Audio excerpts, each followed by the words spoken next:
Hello students, this is your Poonam ma'am and once again you're welcome in your online classes.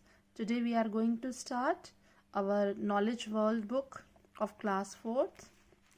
So students, offline classes में हम lesson 41 तक already कर चुके हैं. Now come to lesson 42 on page number 56. So chapter's name is measurement. Measurement means किसी भी चीज को नापना. Okay, question number 1 is sundials are instrument that measure. Okay students, do you know what is sundial? देखिए ये है sundial. ये एक इंस्ट्रूमेंट होता है जिससे कि हम टाइम को मेजर करते हैं, समय को इससे नापा जाता है.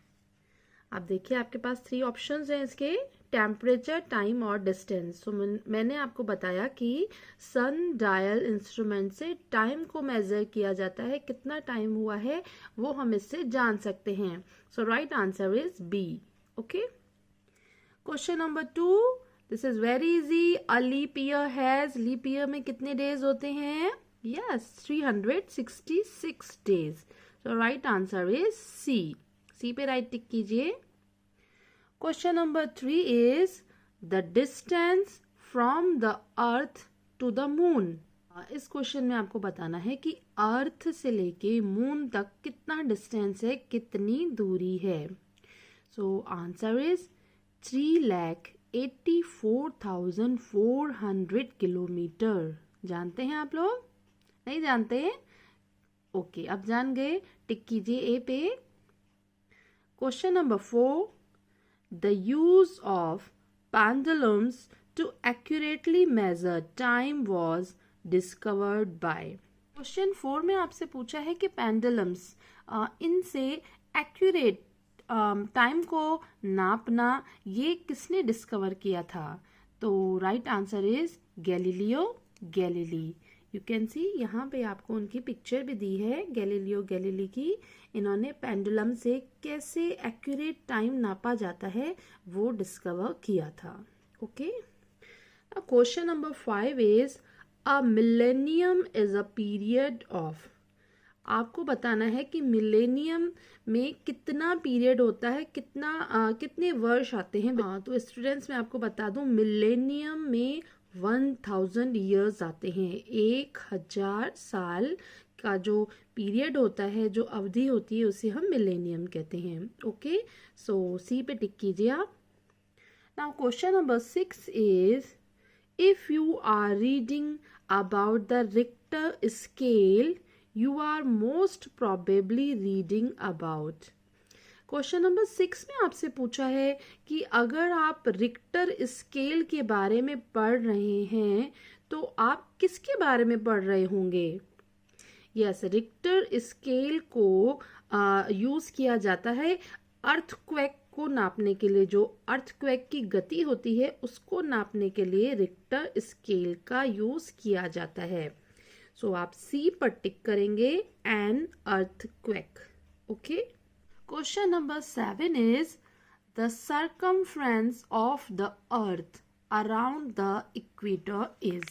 इस क्वेश्चन में आपको बताना है कि जो हमारी अर्थ है उसकी परिधि इक्वेटर के चारों तरफ कितनी है. परिधि क्या होती है स्टूडेंट्स?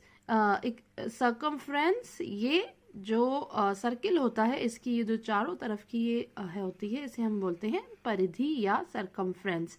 तो आपको बताना है कि जो इक्वेटर के चारों तरफ की हमारी अर्थ की सर्कमफ्रेंस है वो कितनी है.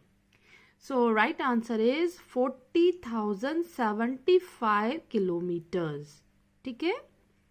Now next question is in olden days an inch was the width of a persons. 8th question में आपसे पूछा है, जो हमारे पुराने दिन थे, पहले के दिन थे, तो उसमें 1 इंच में, अभी हम जो स्केल से नापते हैं 1 इंच, तो वो पहले जमाने में एक पर्सन की, ऐसी एक इंसान की कौन सी चीज थी जिससे कि उसकी इंच की चौड़ाई नापी जाती थी? सो राइट आंसर इज थंब. जो हमारा अंगूठा है उसकी चौड़ाई से हम पुराने जमाने में इंच नापते थे. Okay, so right answer is A, thumb. 9th question is the Hindu-Arabic number system we use originated in. So students, question 9 में आपसे पूछा है कि हिंदू अरेबिक नंबर सिस्टम होता है, वो कहाँ से ऑर्गेनेट हुआ था, वो कहाँ से आया था. तो students, Hindu Arabic number system India से ही ऑर्गेनेटेड हुआ है. इसका जन्म जो है इंडिया में ही हुआ था.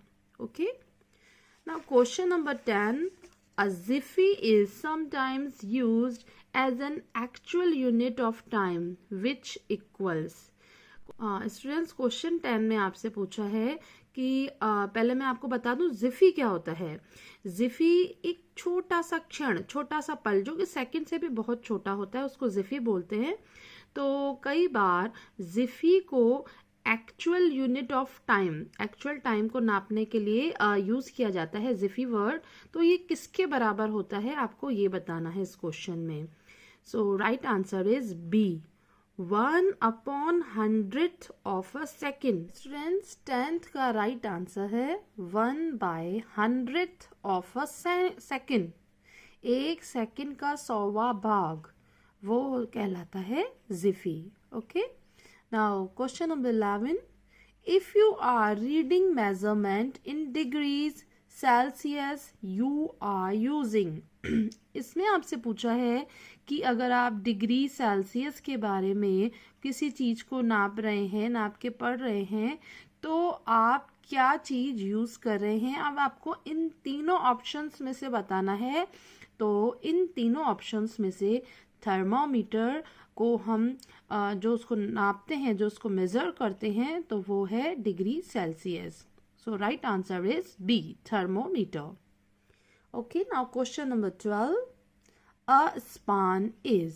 स्पान क्या होता है. इसमें आपको ऑप्शन दिए हैं. ए है the distance between the wings of an aeroplane.